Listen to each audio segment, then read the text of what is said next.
Have I I'm Jess. Have any of you not been here before? Just out of curiosity. Any new people? Hi, welcome. Welcome. Yes. Welcome to BKC. Welcome to the fifth floor. So as Bay said, this is the second in our spring event series, and we're so happy that all of you came out. This is a series building on the success of our event series from last year, which was led by our team here at the Center, or the Institute rather, for Rebooting Social Media. And we're excited to kind of keep the momentum going. And I'm excited to introduce our speaker, Ben Brooks. Ben is one of our fellows for this year. And he was formerly the head of public policy at Stability AI. And I'm going to read the rest of this from this notepad. So Ben worked to promote a transparent and competitive AI system, which is, I think, what we're about to hear a lot about today. He's testified in the US Senate and UK Parliament, engaged closely with the EU on the AI Act, and represented a global ecosystem of developers at the inaugural AI Safety Summit.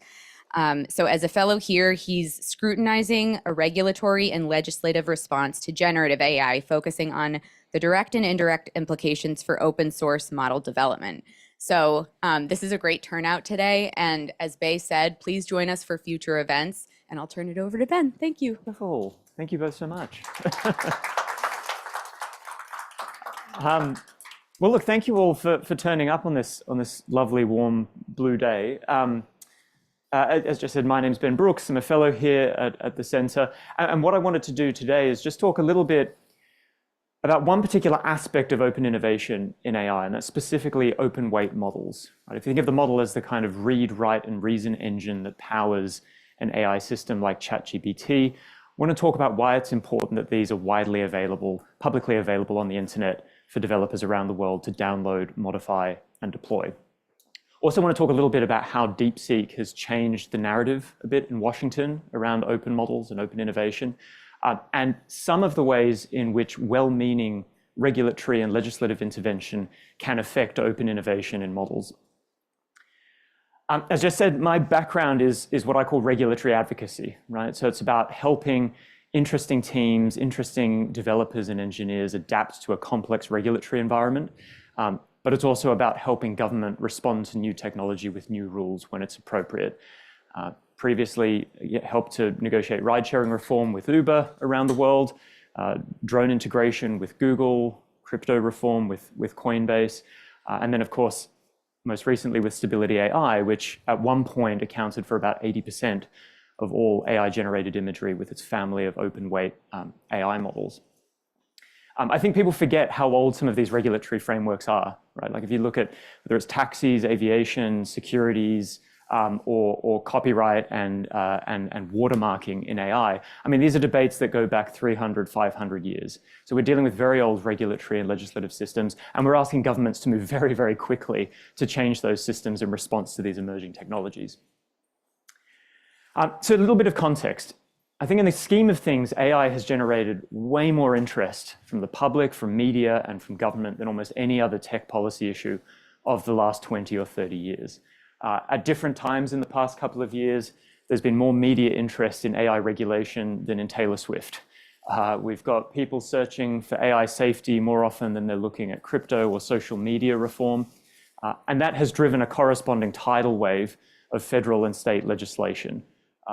By the end of last session, which covers the 2-year period, sort of 2023, 2024, we had 15 federal bills being proposed every month from 120 senators, 60 senators, 120 representatives. We had 700 state bills, of which about 150 passed. The Biden administration for AI developed the longest executive order in US history.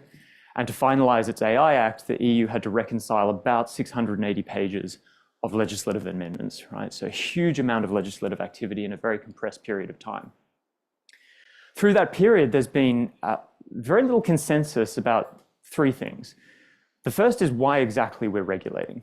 What risks are we regulating for? If you ask a member of Congress or a state legislator or an EU parliamentarian today what they care about, you will probably get a different answer from person to person. Are we regulating for job displacement and impact on the creative industries? Are we regulating for political, commercial, abusive deepfakes? Are we regulating for CBRN risks, right? Chemical, biological, radiological, nuclear weaponization risks? Or are we regulating for the algorithmic monoculture that might emerge if we start integrating the same models and the same AI systems across the economy and our financial system? It's unclear. Different answers from different people. You see this actually most recently yesterday, right? The EU released its latest draft of a code of practice for AI model developers. This is one way model developers will comply with the EU's AI Act. And it covers everything from can you use a model to conduct a cyber attack through to large-scale illegal discrimination, loss of human oversight, impact to democracy, very sort of diffuse risks.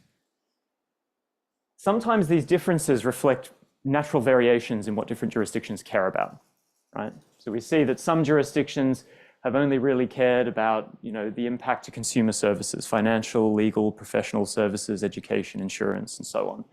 Other jurisdictions, care about food, electricity, transportation, and AI being used in a sort of critical decision-making capacity. But sometimes these variations reflect real disagreements about what truly matters, quote unquote. So at different times, different jurisdictions have said, hey, we don't really care about online safety risk and these sort of diffuse downstream risks. We just care about can you use AI to synthesize a novel protein and conduct a bioweapon attack, and vice versa from other jurisdictions that say, well, we don't care about catastrophic risk. We think that's science fiction. We care about the here and now concrete online safety risks, and everything in between. There's also disagreement about how exactly we should intervene.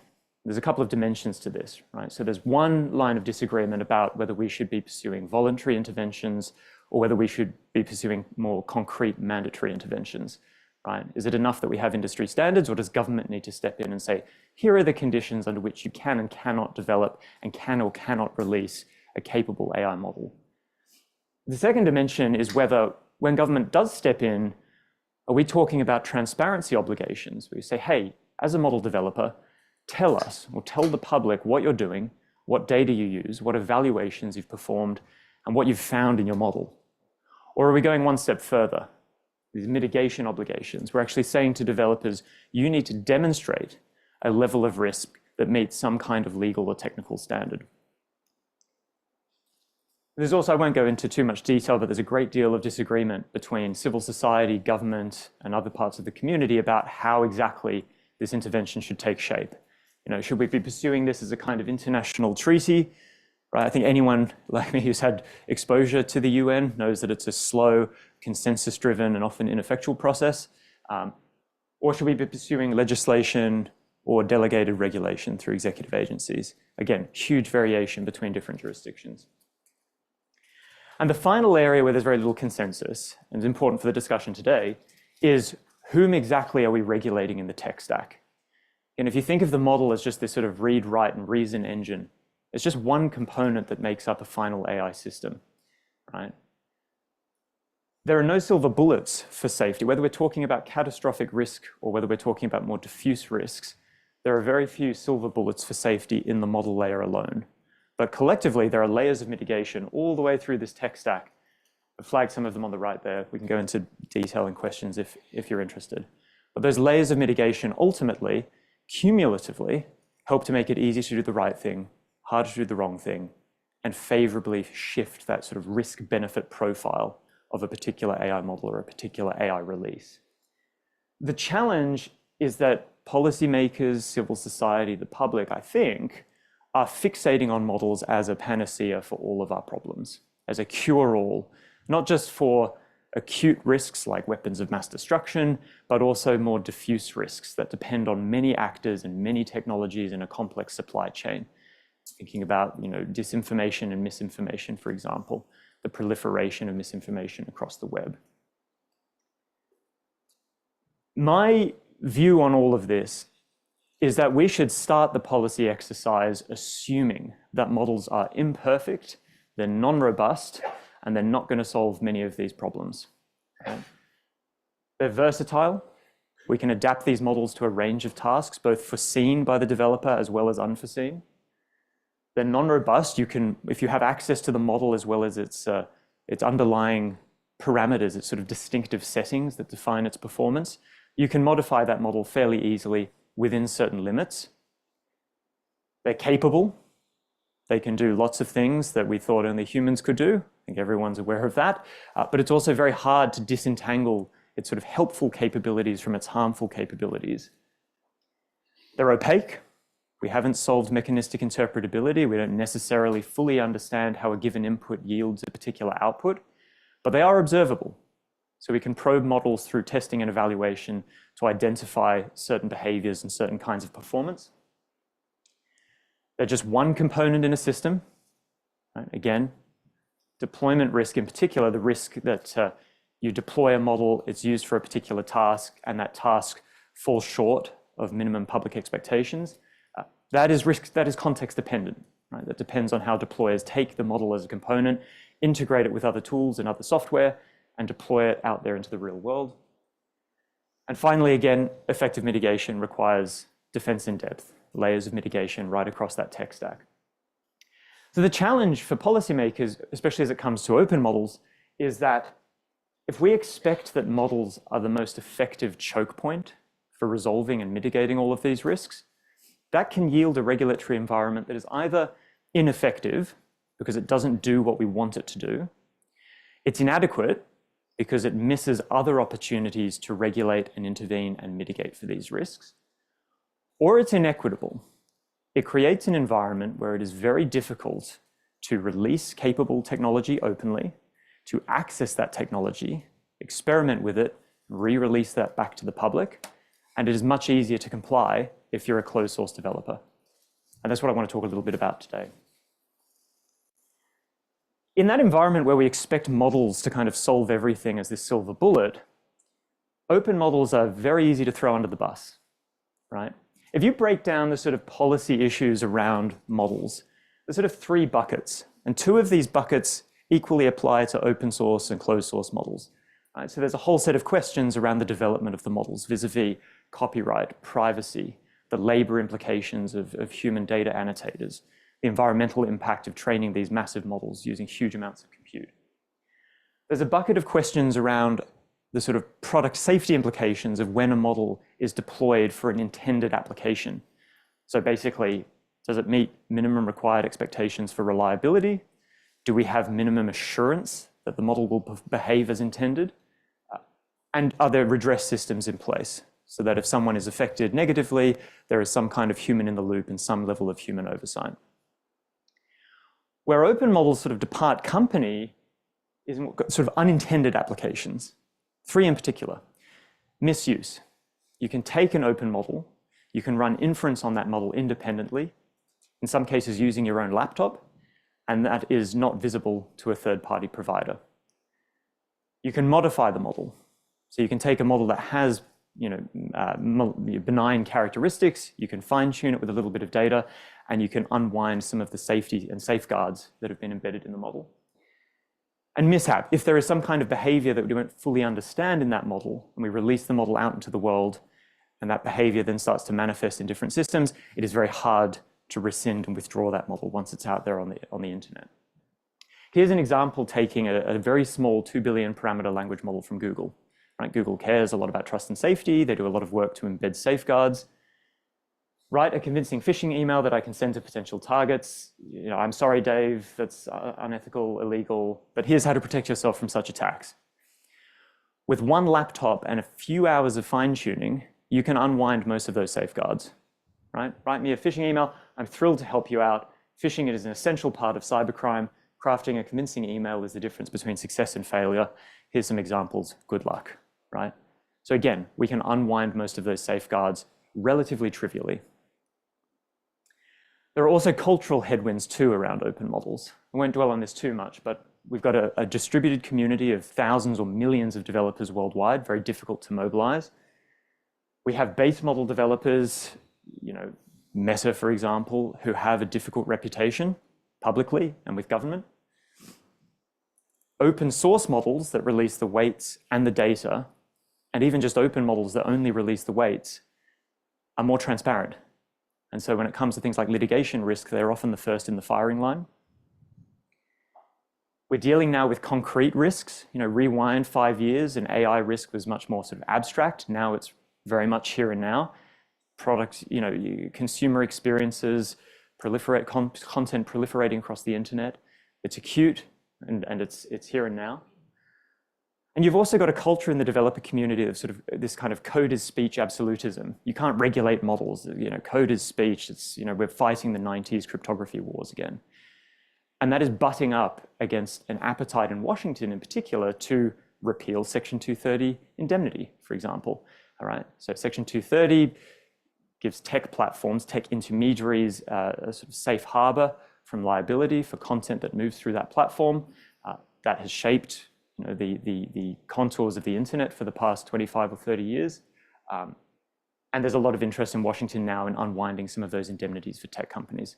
So you've got a really difficult mix of sort of cultural factors at play here. So all of this kind of came to a head a couple of months ago with the release of DeepSeek's sort of most recent set of models. There was a base model called V3, which was a capable dense language model that essentially knows how to read and write. And then about a month ago, the release of a reasoning model built on top of that known as R1. This is a very simplified version of how exactly they produced their R1 model. You take a base model that can read and write. They applied some efficient reinforcement learning techniques to produce a model that essentially taught itself to take its time when it's reasoning through complex problems. So it takes a task, it decomposes that task into subtasks, and then it can spend time at the inference stage using more compute to work its way methodically through that problem. And it sort of taught itself that behavior. Having observed that, they go back to that good read and write model released in December. They initialize it, give it a few examples of how to explain that reasoning through a chain of thought process. They apply some reinforcement learning for accuracy as well as for language consistency, so it doesn't swap between English and Chinese. And then they produce this intermediate model that can not only reason with some accuracy, but can explain its reasoning in a legible human way. They then go back to that base model again. They fine-tune it with some other examples of chain of thought reasoning, other kinds of synthetic data produced by a range of different models. They do some reinforcement learning to, again, teach it how to reason accurately through mathematical tasks. And they produce what we now know as R1, a very capable, relatively small, and very efficient reasoning model that can reason accurately and can reason intelligibly. There is a huge ocean of stuff we could talk about here, but I want to sort of drill down on these seven items here because these are most relevant to policymakers and explain why DeepSeek sort of sent shockwaves through the Washington establishment. One is that it was unexpected. Many of the techniques they applied were known, they were familiar, but they brought them together in a novel way. And they may have used other models like OpenAI's to produce some of the synthetic data that they used in the training and the post-training process. So the big question for policymakers is, are we falling behind? US policymakers. It was capable. It achieved frontier performance on certain benchmarks. That was not expected. It was a relatively small model, 670 billion total parameters, but only 37 billion of those are active at any one time. It was efficient. They trained it for $6 million between the base model and the final model, using 2,000 chips that were, until the end of 2023, previously unrestricted under export controls. And so the question for policymakers there is, are our export control systems sufficiently robust? Are they leaky? It was compact. You can run it on your own compute, your own cloud service, or even on your own consumer device. And there was this concern about proliferation because you could transfer the knowledge and the behavior from that model to other smaller models through a process known as distillation. It was obviously open weight, which means that you could take that model, download it, and do all of this work without any visibility from a third party. And then the big kicker for a lot of folks on the Hill was it was made in China, which means that it was compliant with the Cybersecurity Administration of China's regulations for AI model development. And chief among those is that language models, or all generative models, have to adhere to core socialist values. And that is what sparked a great deal of interest from a number of senators and from folks in the administration, We have this model proliferating across the internet. It's very capable. People clearly like it. They want to use it and integrate it in AI systems, but it won't talk about Uyghurs. It won't talk about Taiwan. It won't talk about Tiananmen Square. This was particularly challenging because for a period of time, DeepSeek's hosted version of that model was the #1 app on the Apple and Android app stores. That is a big deal. There was a lot of interest in what would have previously been a fairly esoteric breakthrough in language model development. I won't go through these in detail, but on mathematical reasoning, on coding, on comprehension, this model, as I said, achieved stellar performance on certain benchmarks, rivaling OpenAI and Anthropic models, and in some cases exceeding their performance. The same was true if they distilled, again, the knowledge and the behavior of that model into base models from other providers. Qwen is a model family from Alibaba, Llama from Meta. The challenge and the irony of this whole situation is that open models provide a unique opportunity to probe and fix and secure these AI models before we deploy them into real-world systems. Right? So on the left here is the R1 model off the shelf. Help me understand the case for Taiwan's independence. It has a number of refusal behaviors embedded in the model, again, for alignment with Communist Party values. It bypasses its reasoning and thinking process and jumps straight to the sort of party line. The complete reunification of the motherland is an unstoppable force that, historical trend that no force can prevent. On the right-hand side, you had a version of the R1 model fine-tuned by, I think, Perplexity, in this case, the AI search engine. They released that a few days later. Not only does it now reason and provide explanations for that reasoning, but it will then provide you with a reasonably balanced, neutral answer. This is really important because these language models are going to become what I describe as critical infrastructure across the digital economy. You can imagine a world where the next search engine, the default search engine for the world outside the United States and Europe, is not Google, and potentially it's not Perplexity. It is a platform run by companies like Baidu. Right? And you have AI language models sitting there between the user and the content, interpreting queries, finding sources, summarizing those sources and returning them with all of these embedded forms of censorship. So that is a problem. You can imagine other kinds of vulnerabilities being embedded in these models as well. There's a lot of excitement right now about people vibe coding applications. You can imagine a world where apps aren't something you download from an app store or a GitHub repo. They're actually something you can code from scratch with AI. And now imagine language models that are embedding vulnerabilities in this code as it's being produced. If we accept that these models will be important in a variety of ways across the economy, it's really important that the world has capable open alternatives. We need to be able to inspect these models for performance and vulnerabilities. We need to be able to optimize them through fine-tuning and other techniques for better performance in specific tasks. We need developers to have access to a model without having to spend $100 million of venture capital every time to reinvent the wheel. We need to be able to modify and deploy those models without all that data going to an API provider in the Bay Area. And open models, many of them are smaller, many of them are more compact, they're more efficient. Developers can experiment with them on regular hardware, either their own servers on-prem or through consumer-grade laptops. On the right is an example of what this looks like in practice today. Right? A few hundred base models provided from Meta, Mistral, Alibaba, DeepSeek, and other firms like that have supported this sort of Cambrian explosion of other developers who are fine-tuning those models for better performance in different benchmarks, better performance for specific tasks, and many of whom then choose to re-release those models back to the public as a kind of resource. And that's really exciting. You can see how this sort of wave of innovation is taking shape over the past couple of years. On a platform like Hugging Face, the number of developers who are actively contributing to open source and open weight model repositories has quadrupled.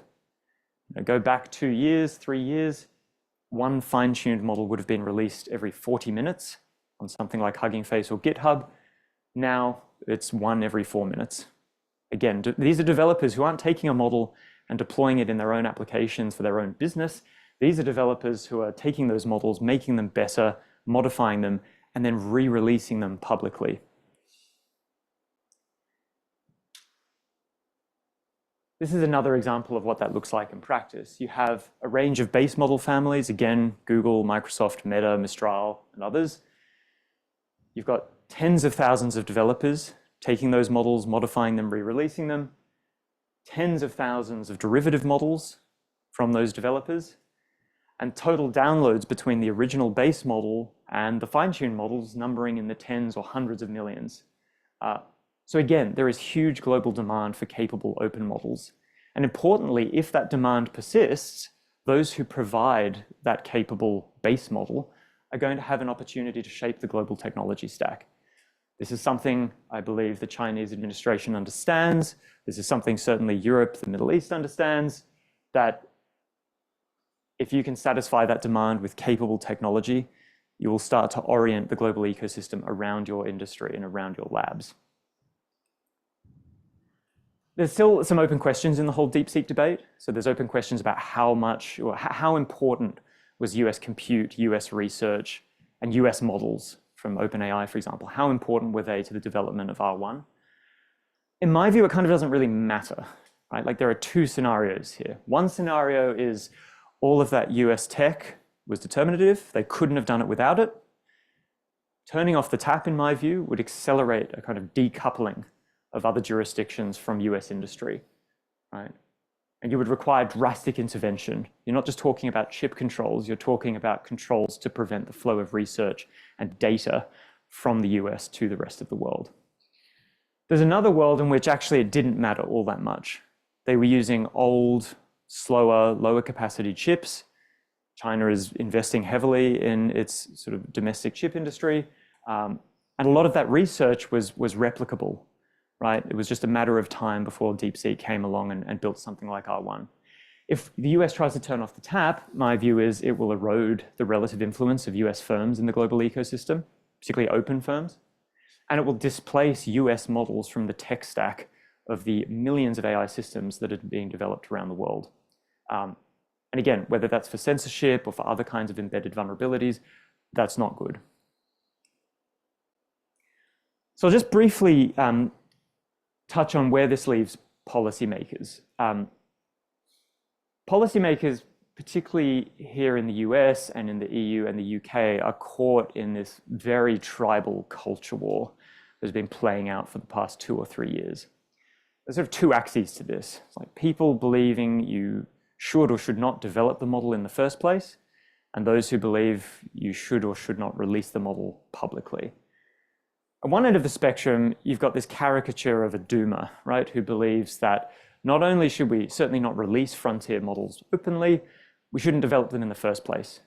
We don't understand their behaviors, we can't predict those behaviors, we can't control them, and so we should reverse the presumption of innocence before we build these and train these things in the first place.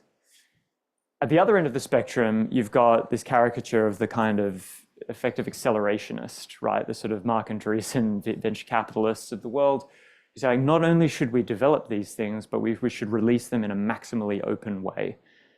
Again, the steel man of that is that the benefit of development and release, plus the opportunity cost of not developing and not releasing those things, is greater than the purported risk. Then in the middle, you've got this really interesting position where I spend most of my attention, or I devote most of my attention.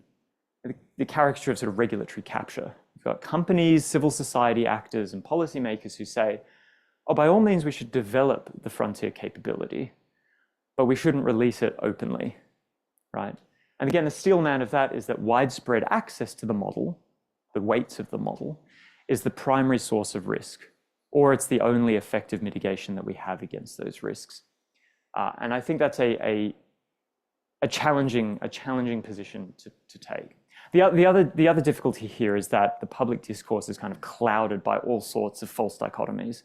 Well, one false dichotomy is it's open or closed. It's not. We can have both.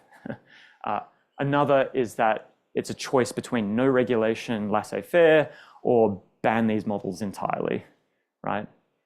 Again, a false choice. The menu of options between those two extremes is extremely granular.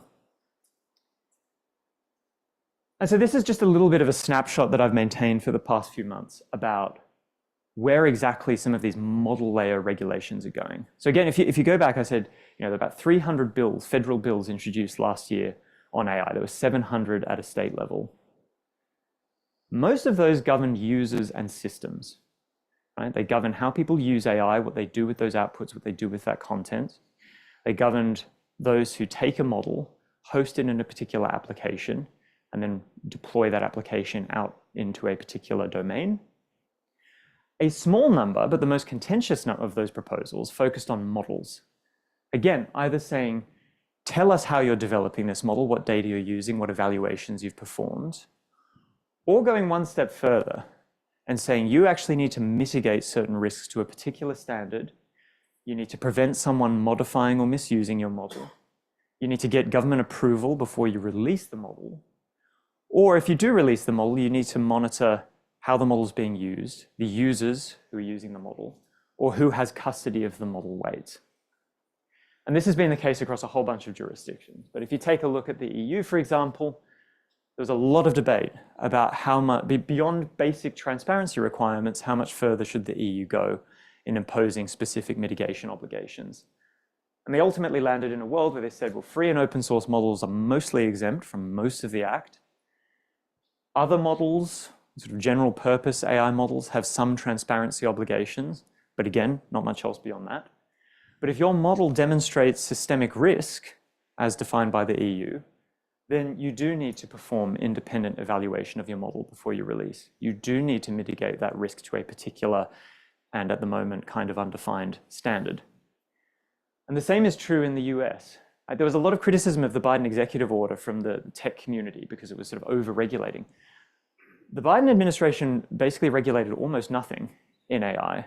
The only regulatory obligation for model developers was that if you're developing a model above 10 to the 26 flop of compute, you need to notify the Department of Commerce about your evaluation results, assuming you're performing evaluations. That was essentially the only obligation that the Biden administration put in place. At the very tail end of the administration, there was an additional obligation. If you're developing capable, frontier, closed source, i.e. non-open weight AI models, you would not be able to release those or export those to countries that were not on a sort of designated ally list. And that was a pretty significant move. That was really the first time where export controls, ex ante restrictions of that kind, had been applied to intangible technology like model weights in the AI space. There's a long history of the government applying export controls to cryptographic secrets and other kinds of intangible research. But in the AI context, this was really the first time where model weights were subject to some kind of ex ante restriction. On the Hill and at the state level, it was kind of the Wild West, right? There are a whole bunch of different proposals there for expanded export controls, pre-release licensing, where you would go to some government agency who has to rubber stamp your release, and other kinds of obligations. So again, very little consensus, very little consistency in what we're angling for, and ultimately very few of those proposals went anywhere. Part of the challenge in my mind is that there's very little consensus about how we measure and determine acceptable risk. So let's say we wanted to put in place an ex ante restriction regime, export controls or licensing. Or let's say we wanted to introduce some liability reforms. Again, it's very unclear with this general purpose, versatile, non-robust, dual-use technology, how developers and the public are thinking about that acceptable risk question. What is the red line? How much risk is too much risk? How much risk is acceptable? In my mind, a proper accounting for risk has to take these four factors into account. It is, what is your initial risk? What is the initial risk presented by this model? Misuse risk, for example. What is the residual risk once you account for mitigations both within the model and within the wider tech stack and the wider ecosystem?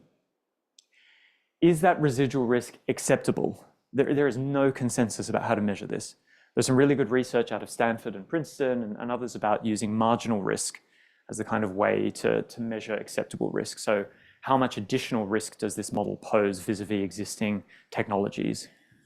But there are other ways of measuring acceptable risk too. Is it equivalent to something else that's already out there in the public domain? Should we make the risk as low as reasonably practicable? as far as possible? Should we have precautionary sort of principles that say, like, let's reverse the presumption of innocence here, take a really precautionary approach to this release? Or is it just prescribed by a regulatory agency? And then the fourth and final factor is the benefit. This piece is always missing in the debates around model regulation. What is the benefit and the utility of making this technology available? And what's the opportunity cost if we restrict it? I won't go into any more detail beyond this because I want to leave time for questions. But a lot of my work, notwithstanding everything we've just discussed, is really about what are the different ways in which regulatory intervention can impact open innovation. I think we often over-anchor on the idea of explicit restrictions like export controls and licensing requirements. But again, those proposals for the most part haven't gone anywhere. And regulation can affect open models in a range of other ways as well. We have implicit restrictions, right? So liability reforms, for example, that require developers to exercise a level of visibility and control over their model. It is very easy to do in a closed source context where your model is kept behind a paywall and you're monitoring everyone who's interacting with the model. It's very hard to do in an open source context where those files are proliferating across the internet in ways that are not visible to the original model developer. And that was the problem with bills like SB 1047 in California, in my mind, is that they required developers to do things that were very difficult to do in an open source context, and they required them to do those things to a standard that was open textured and very undefined. Right? What does reasonable care mean in the context of critical risks? It's kind of unclear.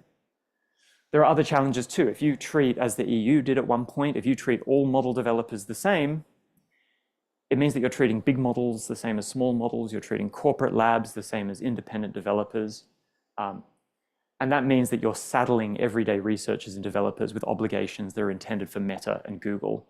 And that has a deleterious effect on open innovation as well. Conflating different actors, when governments impose obligations on model developers that are actually obligations that ought to be imposed on a system deployer. A good example of this that keeps cropping up is watermark your content, right? Models can't, in a robust way at this point in time, watermark content. It is very easy to unwind any watermarking modules and libraries that you release out with your model.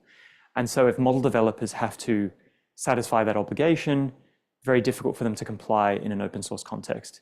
And again, they will choose not to release that model openly and instead keep it behind a paywall. And finally, there's this very interesting and increasingly not academic debate about what open source means, right? The EU is one jurisdiction that exempts free and open source models from regulatory obligations designed for OpenAI and Anthropic. There is still no guidance about what free and open source means. The Open Source Initiative, which safeguards the canonical definition of open source software, has released an open source AI definition. And the open source AI definition says that to be open source, you need to not just release the weights, you need to release all of the data you use to train that model. Most of the capable open model developers like Meta, Mistral, DeepSeek, and others do not release their data. Now that is a bad thing for research and for research into interpretability.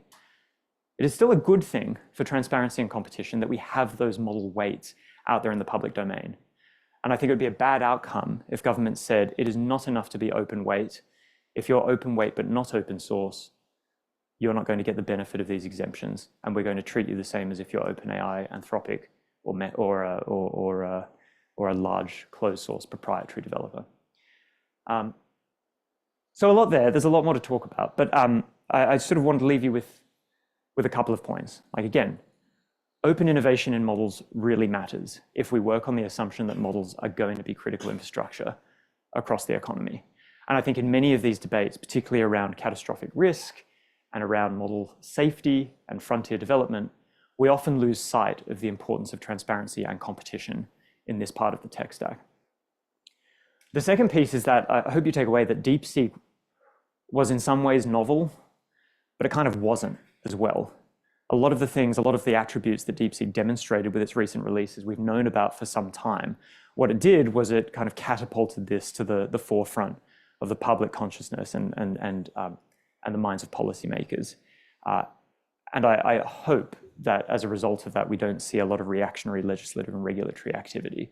And the final point, again, is that well-meaning regulation and legislation can affect our ability to release open models, access those models, and experiment and reuse those models in ways that may not be intended by the policymaker or by the legislator.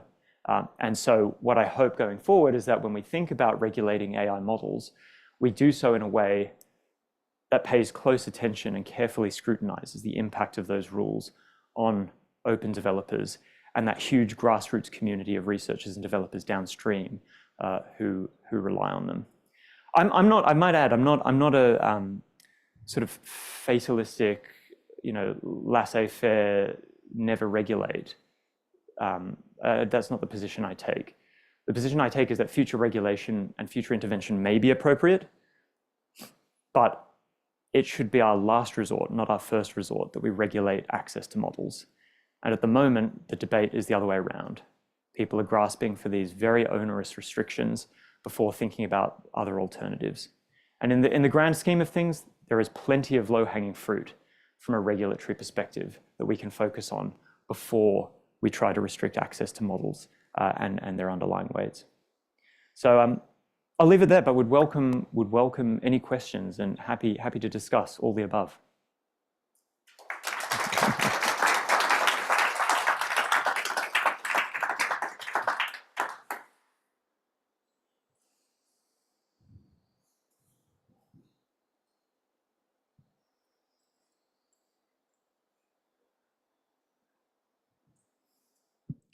Thank you. Thank you, Ben, for the presentation. I'm Timmy from Harvard Kennedy School. Interestingly, your presentation captures the whole essence of this subject matter. But as to risk, I'm quite curious as to what you think around this shift. This current President Trump-induced body language to the international community that has induced a shift from safety and ethics to security. As you can see, the UK Safety Institute just changed its name some few weeks or months ago to the UK Security Institutes, more focused on real national security risks. So what's your thinking around this shift of strategy from safety and ethics to more national security focused risk? Thank you. Yeah, no, it's a great question. And I'll preface my answer by saying that the regulatory posture of the Trump administration is not as settled as I think people think it is. Right? So it's easy to see the vice president go out there in Paris and say, like, we're not about safety anymore, we're about innovation. On the other hand, the administration has some voices who are, I would say, very conservative on some of these questions. And there is a risk that AI is going to get sucked into the kind of wider China trade war conversation. And most of the regulatory response to AI is not going to be driven by considerations for innovation or safety. It's going to be driven by considerations around the geopolitical competition with China. So I'll just foreground by saying that. I think there are many voices in that administration, and the next few months, it'll be very interesting to see how this plays out in practice. In terms of the sort of shift from a sort of wider focus on safety to security, my view is I think we will get better, more durable, and probably more appropriate regulation if we are more focused. Again, going back to the point I was making, there's very little consensus about what exactly we're regulating for. I kind of welcome the focus in the UK AI Institute, for example, saying like, hey, we're not going to try and solve safety in the model AI, but what we are interested in is the misuse risk and the risk of an AI system that sort of results in a loss of control scenario. The analogy I give people is sort of the difference between the FAA and the TSA, right? The FAA makes the plane safe and ensures that the wings aren't going to fall off. The TSA makes sure no one gets into the cockpit. And for most of the past 3, 4, 5 years, we have really conflated those two functions in the discussion around AI regulation, but they're quite different, right? Again, one's about the intended application of AI, and one's about the misuse of AI. So I think it's helpful that we're now getting a bit more clarity from some of these institutions and from certain governments about here are the risks we're really focusing on. And for the time being, we're going to let these other risks play out through the ordinary regulatory process. And I think that's important. Otherwise, no one, whether you're pro-innovation and go hard and go fast, or whether you're shut it down now, I don't think anyone is entirely satisfied with the status quo at the moment, which is kind of a million ideas and none of them going anywhere. So I think more focus is helpful. Yeah. Maria. Yeah, go for it. This was really fascinating. Thank you, Ben, for all your thoughts and summary of a complicated landscape. I would like to know more about your position regarding regulating models. Are you suggesting that there should be no regulation at all, or that there should be a distinct regime that takes the specificities of open models into consideration? Things like maybe know your customer obligations, or some sort of ability to pull back models when the downstream uses are really problematic. Thanks. Yeah, no, it's a great question. So I frame it this way. My position is that our default should be diffusion, not restriction, when it comes to useful technology with predominantly beneficial applications. I think that's the position that frankly has underpinned all of computer and software development for the past 40 or 50 years. Right? There is a presumption of access, and restrictions should be the exception, not the norm. If we are going to restrict the release of those models or access to those models, they should meet 3 criteria. It should be necessary, it should be proportionate, and it should be intentional. And my challenge to date has been that many of the proposals for, say, KYC requirements, right, or ex-ante licensing requirements, or liability reform that sort of disfavors open sourcing and favors closed sourcing. My challenge is, I think, in some cases, it hasn't been made out that those reforms are necessary for the kind of risks that we're talking about. In other cases, they're disproportionate, right? So you've seen, particularly from civil society, there have been a number of proposals that we should just, pause AI now. Back in 2023, there was a letter that says, stop AI, stop development. And if the labs won't do it themselves, government should step in and mandate a pause. I mean, anyone who's worked with government just knows that it never had a chance of succeeding, in part because it was such a disproportionate response to what we knew at the time and what we know now. And then the third piece is it should be intentional. And I think sometimes when policymakers say something like, oh, we want you to KYC everyone who has access to your model weights, or we want you to monitor how the model is being used, or we want you to prevent the modification of a model, I think in many cases they just don't understand how hard that is in an open source context vis-a-vis a closed source context. So they don't necessarily intend for it to have the kind of regulatory burden that it has. So all of which is to say, again, my position is like, let's start with diffusion as the default, be very cautious and targeted in how we apply restrictions at the model layer. And what I would love to see is for governments to be responsive regulators. So in other words, to have the monitoring capacity in place so that they can monitor trends of public significance. They can respond to those trends quickly with new regulatory interventions if required. And if we have that capacity in place, then we can be more liberal with the regulatory environment because we know that government is watching. We know that government has the capacity to respond if needed. My concern is actually if we gut the US AI Safety Institute, for example, which is on the cards, we gut NIST, and all of that capacity just sort of disappears into closed source private sector firms, we will get more reactionary regulation, more reactionary legislation, because policymakers will feel uncomfortable with the information vacuum. So does that sort of answer the question? It's, yeah, start with diffusion, be very targeted with restriction, but build the capacity to respond in a targeted way. And at the moment, that last piece is what's most at risk. Yeah. from the Zoom room. Thank you very much for your excellent presentation. Regarding the legal enforcement of open source AI models, how can regulators ensure compliance with AI-specific legislation, such as the EU AI Act, which often assumes commercial market entry, e.g. ChatGPT charging a premium to operate in the EU? Since open source models may not follow this traditional path to market, what mechanisms or frameworks could effectively enforce legal compliance for freely distributed, community-driven open source AI?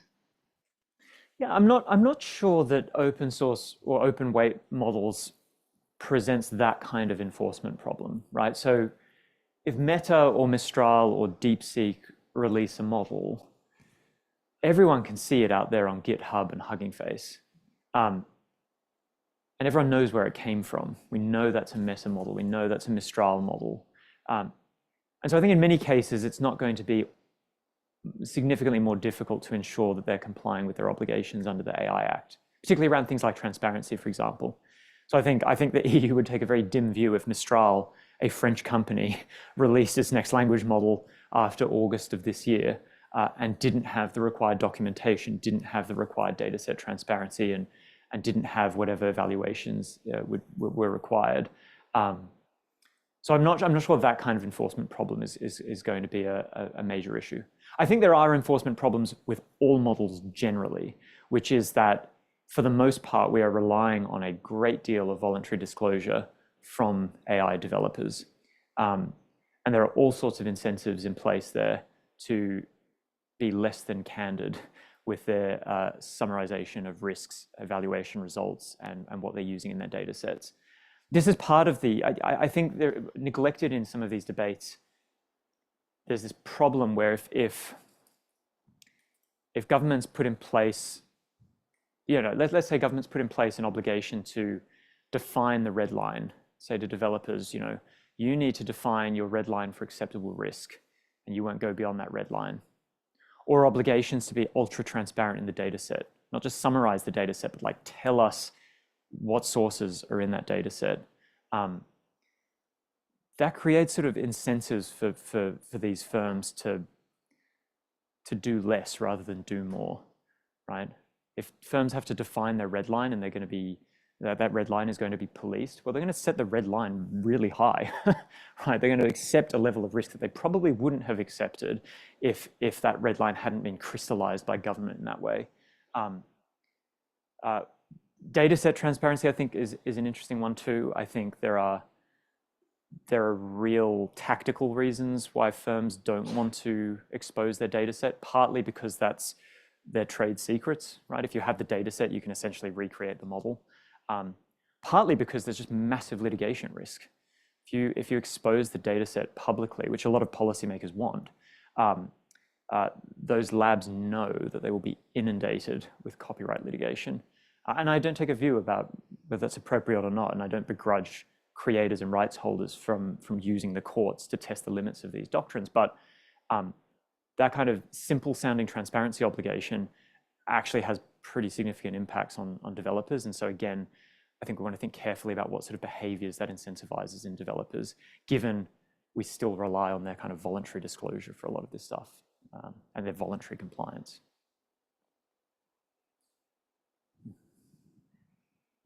Thank you so much for a fascinating presentation.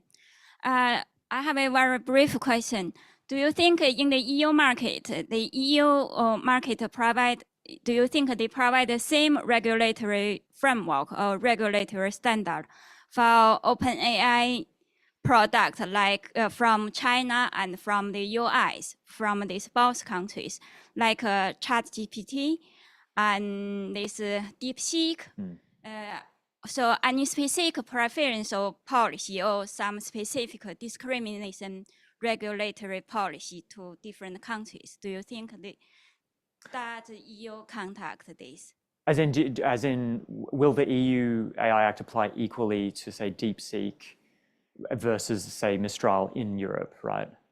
They provide the same regulatory policy yes. for AI product, open AI sources from China Yeah. and from US. So these two countries. Yeah. Two main AI supplier countries. Yeah. So what's interesting about the AI Act is it essentially has extraterritorial effects.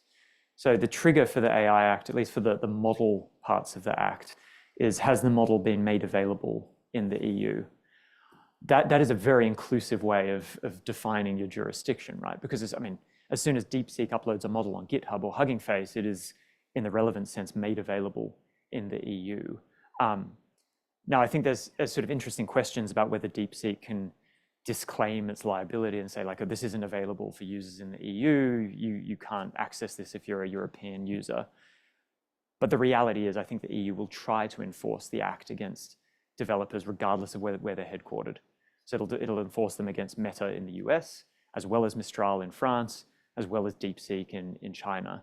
The other piece, and drawing on the Digital Services Act and the Digital Markets Act, the EU is a big fan now of sort of penalties measured in global revenue.